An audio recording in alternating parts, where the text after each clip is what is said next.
శ్రీ మహాగణాధిపతయ నమః శ్రీమాత్రే నమః జై సంతోషి మాత శ్రీ గురుభ్యో నమః. మన ఛానల్కు స్వాగతం. ఏప్రిల్ 9వ తేదీ మంగళవారం నాడు శ్రీ క్రోధినామ సంవత్సరం ఉగాది పర్వదినం రాబోతోంది. ఈ నూతన తెలుగు సంవత్సరాది తర్వాత ఈ రాశుల వారు అతి జాగ్రత్తగా ఉండాలి, లేదంటే అనర్థం తప్పదు. అయితే ఇంతకీ ఈ రాశులు ఎవరు, వారికి ఏ విధంగా ప్రమాదం ఉంది, ఏ జాగ్రత్తలు పాటించాలి అనే పూర్తి వివరాలు ఇప్పుడు మనం ఈ వీడియోలో వివరంగా తెలుసుకుందాం. ఈ వీడియోని చివరి వరకు చూడండి, అప్పుడే మీకు పూర్తి వివరాలు అర్థమవుతాయి. కొత్తగా మీరు మన ఛానల్ని చూస్తే ఈ వీడియోని లైక్ చేసి మన ఛానల్ను సబ్స్క్రైబ్ చేయండి ఫ్రెండ్స్. మీ నుంచి మేము కోరుకునేది ఒక లైక్ ఇంకా సబ్స్క్రైబ్ మాత్రమే. ఇక వివరాల్లోకి వస్తే, ఉగాది పండుగ తెలుగు సంవత్సరాది ప్రారంభం శ్రీ క్రోధినామ సంవత్సరం. ఇక ఉగాది తరువాత మే నెలలో 1వ తేదీన దేవగురువు బృహస్పతి వృషభ రాశిలోకి సంచారం మొదలు పెడుతున్నారు. కాబట్టి ద్వాదశ రాశులలో ముఖ్యంగా ఈ 2 రాశుల వాళ్లకు మాత్రం అతి జాగ్రత్తగా వీరు ఉండాలి, లేదంటే వీరికి రాబోయే రోజులలో ఎన్నో ఇబ్బందులు కష్టాలు ఎదుర్కొంటారు. ఇక ఇంతకీ ఆ రాశులలో మొదటి రాశి తులారాశి. ఎందుకు అనగా ఈ తులారాశి వాళ్లకు గురువు సంచారం అనేది అష్టమంలో ఏర్పడుతుంది. అయితే అది తులారాశి నుండి లెక్కపెట్టినప్పుడు తుల, వృశ్చిక, ధనుస్సు, మకరం, కుంభం, మీనం, మేషం, వృషభం. గురువు సంచారంలో చేంజ్ అయిన వృషభ రాశి 8వ రాశి అవుతుంది. అంటే ఈ తులారాశి వాళ్లకు గురువు అష్టమ సంచారం చేస్తూ ఉన్నాడు. మానవునికి దేనికైనా సరే గురుబలం అనేది ముఖ్యం. అయితే ఆ గురువు అష్టమంలో అంటే 8వ ఇంట్లో సంచారం చేస్తూ ఉన్నాడు. అయితే ఈ కారణంగా ఈ తులారాశి వారికి ఇబ్బందిని కలిగించేటటువంటి అంశాలను చూస్తే, వీరికి ఆర్థికంలో, ఆరోగ్యం విషయంలో, కుటుంబ విషయాలలో అధిక ప్రతికూల పరిస్థితులు ఎదురవుతాయి. అయినప్పటికీ ఈ రాశి వాళ్ళు దిగులు పడాల్సినటువంటి అవసరం లేదు. అయితే వీరికి ఇందుకు గల కారణం ఏంటి అని చూస్తే, ఈ తులారాశి వారికి 6వ స్థానంలో రాహువు సంచారం అనేది జరుగుతుంది. అయితే ఇక్కడేంటంటే, షష్టమంలో రాహువు ఎప్పుడైతే యోగిస్తాడో, అష్టమంలో అంటే 8వ ఇంట్లో గురువు ఉన్నా కూడా వీరికి పెద్దగా ఇబ్బందులు అనేవి రావు. కాబట్టి దిగులు పడాల్సినటువంటి అవసరం అయితే ఏమీ లేదు. ఇక్కడ ఏంటంటే, షష్టమంలో గురువు ప్రభావం వల్ల ఏమైనా వీరికి సమస్యలు వచ్చినా దాన్నుంచి బయటపడతారు.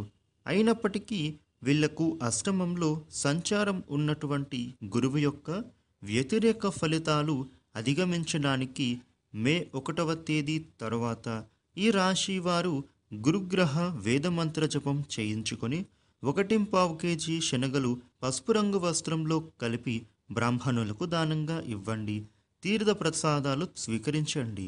అలాగే 3 గురువారాలు శివాలయంలో రుద్రాభిషేకం చేయించుకోవాలి. ఇలా చేయడం ద్వారా మీరు అష్టమ గురుదోషం నుండి బయటపడి ఉత్తమ శుభ ఫలితాలు అందుకోగలుగుతారు. ఇక ఈ నూతన సంవత్సరాది ఉగాది తరువాత అతి జాగ్రత్తగా ఉండాల్సినటువంటి మరో రాశి చూసినట్లయితే ధనుస్సు రాశి.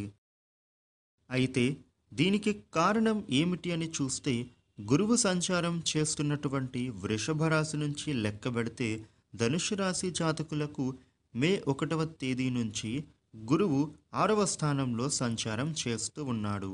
మే 1వ తేదీ నుంచి గురువు వృషభ రాశిలో సంచారం ప్రారంభించినప్పుడు ఆ సంచారం ఈ ధనుస్సు రాశి వాళ్లకు 6వ స్థానం అవుతుంది. ధనుస్సు, మకరం, కుంభం, మీనం, మేషం, వృషభం. అంటే ఈ ధనుస్సు రాశి వాళ్లకు గురువు షష్టమంలో 6వ ఇంటిలో సంచారం జరుగుతుంది. అసలు ఈ 6వ స్థానానికి అర్థం ఏంటి అని చూసినట్లయితే, అది రోగ, రుణ, శత్రుస్థానం. కాబట్టి ఈ ధనుస్సు రాశి వారికి మే 1వ తేదీ నుంచి గురుబలం అనేది తగ్గుతుంది. దీనికి కారణంగా వీరికి అనారోగ్య సమస్యలు అనేవి తరచూ వస్తూ ఉంటాయి. ఈ రాశి వాళ్లకు అప్పుల పరంగా కూడా కొన్ని ఇబ్బందులు ఎదుర్కొనే సూచనలు ఉంటాయి. అదేవిధంగా వీరికి శత్రు బాధలు కూడా పెరిగేటటువంటి అవకాశం కనబడుతోంది. దానికి తోడు ఈ ధనుస్సు రాశి వారికి ఇంకొక దోషం అయితే ఉంది. అది రాహు దోషం. అంటే ధనుస్సుతో లెక్కబెట్టినప్పుడు ధనుస్సు రాశి వాళ్లకు ధనుస్సు, మకరం, కుంభం, మీనం. మీనరాశిలో రాహుగ్రహం సంచారం జరుగుతుంది. అంటే ఈ ధనుస్సు రాశి వాళ్ళకి అర్ధాష్టమ రాహుదోషం అనేది నడుస్తుంది. ఈ ధనుస్సు రాశి వారికి 6వ స్థానంలో గురువు ఉన్నాడు, 4వ స్థానంలో రాహువు ఉన్నాడు. ఈ గురుగ్రహ సంచారం 6వ స్థానంలో జరుగుతుంది. రాహుగ్రహ సంచారం అనేది 4వ స్థానంలో జరుగుతుంది. అంటే అందుకే ఈ ధనుస్సు రాశి వాళ్లకు ఈ మే 1వ తేదీ తర్వాత నుండి అత్యంత జాగ్రత్తగా ఉండాల్సినటువంటి అవసరం అయితే ఉంది. కాకపోతే ఈ ధనుస్సు రాశి వాళ్ళు మాత్రం మీరు ఈ కారణానికైతే దిగులు చెంది భయపడాల్సినటువంటి పని ఏమీ లేదు. ఇందుకు గల ముఖ్యమైనటువంటి కారణం ఒకటైతే ఉంది. అదేంటి అని అంటే శని భగవానుడు తృతీయంలో బలీయంగా ఉన్నాడు. శని భగవానుడు కుంభరాశిలో ప్రస్తుతం సంచారం చేస్తూ ఉన్నాడు. అయితే ఇక్కడ ఏంటంటే ఈ ధనుస్సు రాశి నుండి లెక్కబెట్టినప్పుడు ధనుస్సు, మకరం, కుంభం, శని భగవానుడి సంచారం అనేది ధనుస్సు రాశి వాళ్లకు 3వ స్థానంలో అద్భుతంగా ఉన్నాడు. కాబట్టి ఈ గురువు 6వ స్థానంలో ఇచ్చేటటువంటి నెగటివ్ ఫలితాలు ఏవైతే ఉన్నాయో, అలాగే రాహువు 4వ స్థానంలో ఇచ్చేటటువంటి వ్యతిరేక ఫలితాలు ఏవైతే ఉన్నాయో వాటి గురించి మీరు దిగులు చెందాల్సిన పని లేదు. గురువు వల్ల వచ్చే సమస్యలు, రాహువు వల్ల వచ్చే సమస్యల నుండి బయటపడడానికి శని తోడవుతారు. ఈ 2 గ్రహాల నుండి వచ్చేటటువంటి వ్యతిరేక ఫలితాలు తిప్పికొట్టడానికి మీకు శని భగవానుడు సహాయపడతారు. అయితే ఈ రాశివారు గురువు యొక్క వ్యతిరేక ఫలితాల నుండి తప్పించుకోవడానికి ఈ మే 1వ తేదీ తర్వాత గురుగ్రహ వేదమంత్ర జపం చేయించుకుని 1.5 కేజీ శనగలు పసుపు రంగు వస్త్రంలో కలిపి బ్రాహ్మణుడికి దానం ఇచ్చుకొని తీర్థ ప్రసాదాలు స్వీకరించండి. అలాగే రాహుగ్రహ వ్యతిరేక ఫలితాల నుండి మీరు తప్పించుకోవడం కోసం రాహుగ్రహ వేదమంత్ర జపం చేయించుకొని 1.5 కేజీ మినుములు బూడిద రంగు వస్త్రంలో కట్టి దానం ఇవ్వండి. తీర్థ ప్రసాదాలు స్వీకరించండి. గురువుకి అధిష్టాన దేవుడు శివుడు కాబట్టి 3 గురువారాలు రుద్రాభిషేకం చేయించుకోండి.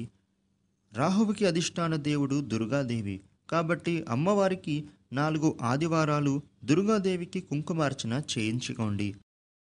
కాబట్టి ఈ జాగ్రత్తలు పాటించి పరిహారాలు చేయించుకుంటే గనుక ఈ 2 రాశుల వాళ్లకు గురుగ్రహ సంచారం వల్ల ఎటువంటి ఇబ్బందులు ఉండవు. కాబట్టి ఉగాది తర్వాత ఈ రాశుల వాళ్ళు మాత్రం ఈ విషయాలలో జాగ్రత్తగా ఉండండి. ఈ పరిహారాలు చేయించుకోండి. ఇలాగే మరిన్ని వీడియోలు తెలుసుకోవడం కోసం మన ఛానల్ను సబ్స్క్రైబ్ చేయండి. ఈ వీడియోని లైక్ చేయండి, షేర్ చేయండి. Thank you.